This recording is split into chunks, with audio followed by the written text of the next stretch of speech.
maxaa lagu gartaa qofka xaasidka ah? Qofka xaasidka ah waxaa lagu gartaa waa dibindaabyo midhan, waana mid ka shaqeeya gadaashaada si uu u furfuro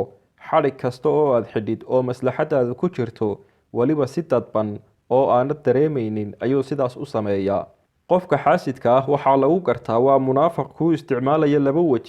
weji fiican oo aad ku taqaanid oo uu dadka ku siro si loo moodo qof fiican, iyo weji u qarsoon oo cadowtinimo xambaarsan oo uu rabo inuu noloshaada ku gubo kuna baabi'iyo. Qofka xaasidka ah waxaa lagu gartaa in uu aad iskugu dardaro dadka isagoo iska dhigaya qof caawimaad badan, asxaan badan, runsheeg badan si aad isugu furfurto oo uu xogtaada iyo meelaha aad ka dabacsan tahay u ogaado, si uu u helo wadada ugu fudud oo uu kugu baabiin karo noloshaadana u kala tuuri karo ayuu wadooyinkan u soo maraya. Qofka xaasidka ah waxaa lagu gartaa xidhiidh joogto ah oo ka badan sidii caadiga ahayd, isagoo ay ujeedadiisu tahay si uu mar walba xogtaada iyo waxa ka cusub noloshaada u ogaado, si uu isna hawshiisa u wato, adigana aad ugu moodid saaxiib fiican oo kaa warhaya mar walba, balse arrinku sidaas uu ka duwan yahay. Qofka xaasidka ah waa mid xan badan, mar walbana ka sheekeeya dadka sharafta leh,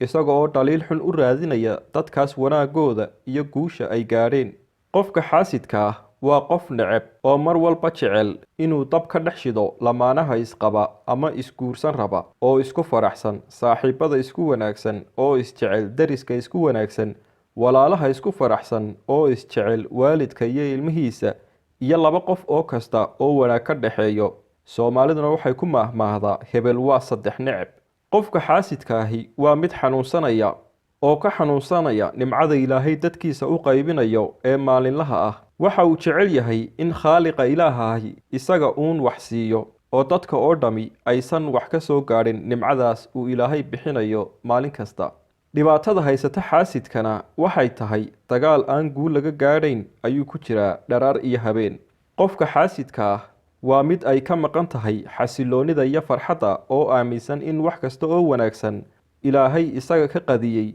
oo ku fekeraya dadka kale ayaa adiga ka nasiib wanaagsan. Qofka xaasidka ah waa saaxiibka dhabta ah ee shaydaanka, ama kaba sii xag jira oo shaydaanka ayaaba la qaatay. Waa qof xitaa markuu salaada ku jiro ku mashquulsan oo ka fekeraya sidii qof walaalkiis ah uu shirqool ugu qooli lahaa ama dabin ugu dhigi lahaa. Waa qof waqtigiisa inta ugu badan ku lumiya baabi'inta iyo waxyeelaynta bini'aadamka, balse waa mid mar walba ku fashilma dabinta iyo xumaanta uu sameeyo, guulna kama gaadho. Qofka xaasidka ah waxaa ku yar iimaanka iyo ka cabsashada Rabbi subxaanahu wa tacaala, waxaana u fudud wax walba oo uu cagta marin karo wanaagga dadka. Xitaa in uu ruuxda ka jaro qof way uga fududahay koob biyo ah oo uu cabbo, sababtoo ah cuqdada iyo xumaanta qalbigiisa ka buuxda ayaa ilowsiisay Alle ka cabsigii iyo wixii uu la kulmi lahaa maalinta qiyaame. Waana qof aan kaba fikirin aakhiro.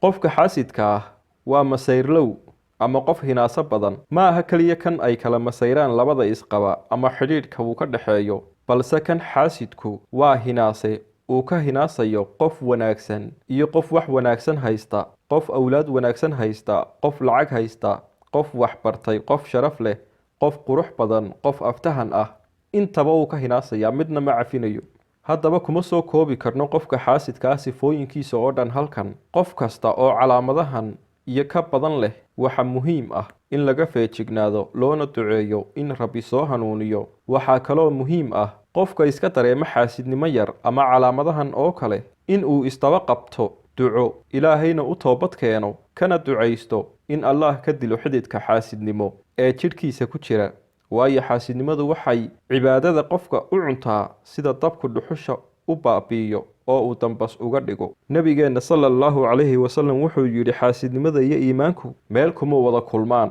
Marka qof aan iimaan lahayn xaalka uu ku sugan yahay waad garan kartaan. Ilaahay qalbigeenna xiqdiga iyo xasadka ka fogeeyo. qofka la xaasidka ah waa inuu Ilaahay ka cabsada, waa inuu ogaadaa nimcadan Ilaahay baa bixiyay. addoonkaani xoog kuma keensan, xeelad uu leeyahayna kuma keensan. hadday tahay maal, hadday tahay qurux, hadday tahay awlaad, hadday tahay magac, hadday tahay sharaf uu leeyahay oo uu dheer yahay oo uu ka xasdayo, إلهي إنو سيي أو إلهي سبحانه وتعالى نمعدا أو بحيي وإنو ملعصدا وإنو كرى للنقضاء بقضاء الله وقدره وحا إلهي أقدري وإلهي أتشانقوي وإنو كرى للنقضاء أو نولالكي سونا نمعدا كحسدي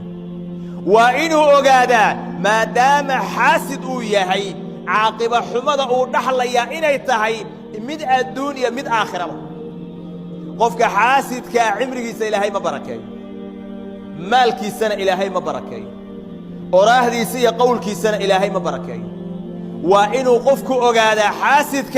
وحويان شرطان إيا بلايداني أصغي إني كسو الله بريس ونفتي سون مرق إيا همي وإي زيادينيس وحو كقاضها يقفك أسنآن لا أرغني معاذا إلهي أسي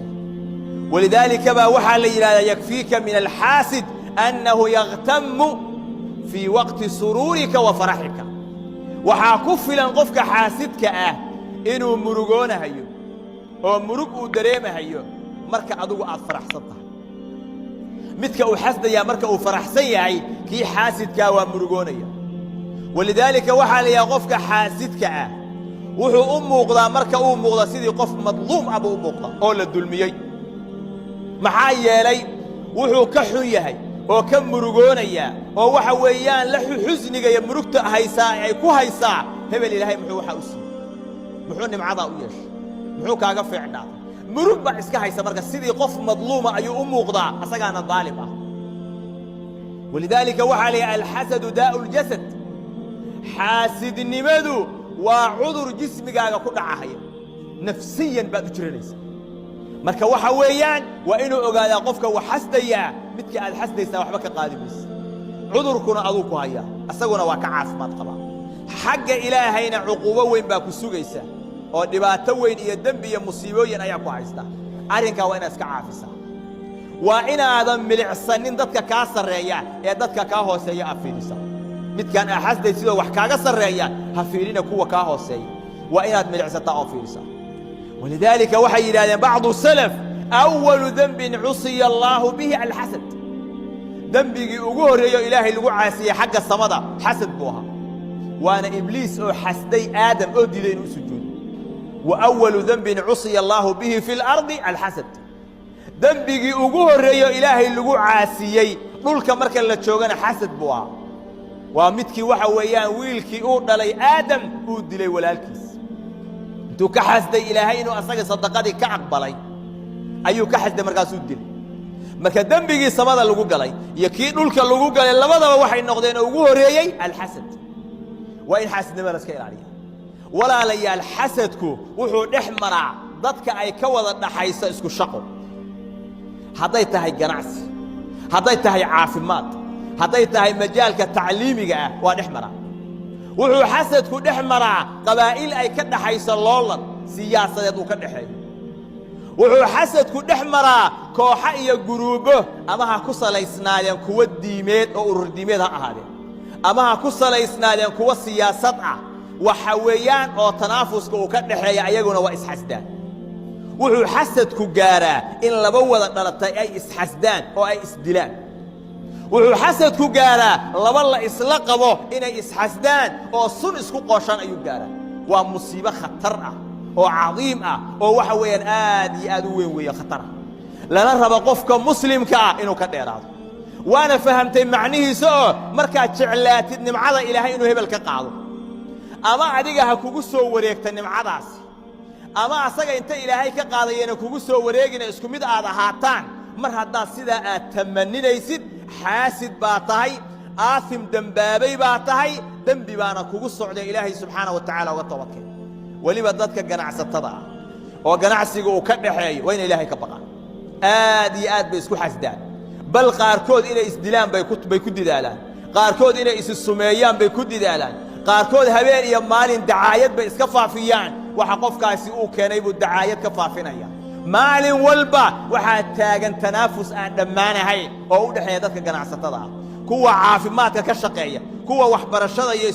jaamacadaha iyo iskuulada ka shaqeeya kulligood tanaafusku waa ka dhaxeeya nabiguna wuxuu yidhi tatanaafasuun thumma tataxaasaduun marka hore tartan baad gelaysaan waa tartamaysaan ka bacdiina waa isxasdaysaan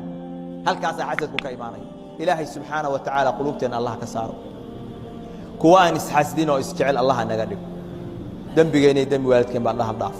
اللهم ارضى عن الخلفاء الراشدين أبي بكر وعمر وعثمان وعلي وعن سائر صحابة رسول الله أجمعين وعنا معهم بفضلك ومنك يا أكرم الأكرمين صلى الله على نبينا محمد